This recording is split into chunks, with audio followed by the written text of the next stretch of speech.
For many in San Salvador Atenco, the wounds inflicted from the violent police operation 10 years ago remain open. For Gregorio Pacheco, the violent night of May 3, 2006 left him scarred physically and mentally. They entered many homes and didn't care if there were children and women. They destroyed everything and hauled many of us away. For more than 15 years, community members of San Salvador Atenco have resisted private-public infrastructure projects. Now in 2014, Mexico's President Enrique Peña Nieto announced plans for a new international airport in the area that the government affirms will not affect the lands of Atenco.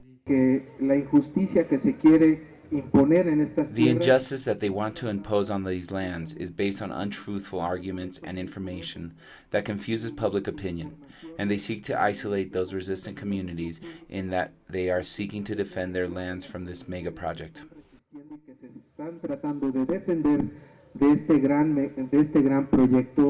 For many of the farm workers in Atenco, defending their lands goes beyond just defending their economic interests to defending their customs and traditions passed on for generations. Again,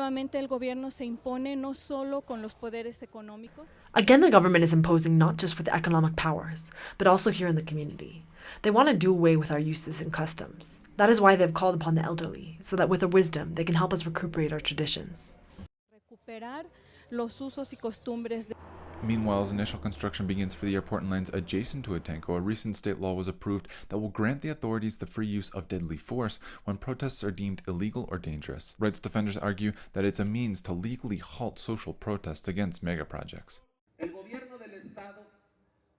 The state government sees the necessity to satisfy the private companies that it represents and creates this law that legalizes the possible act of repression and human rights violations.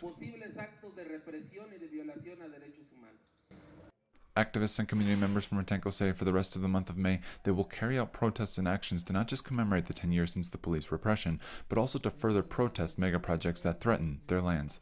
Clayton Canta del Sur, San Salvador Atenco, Mexico.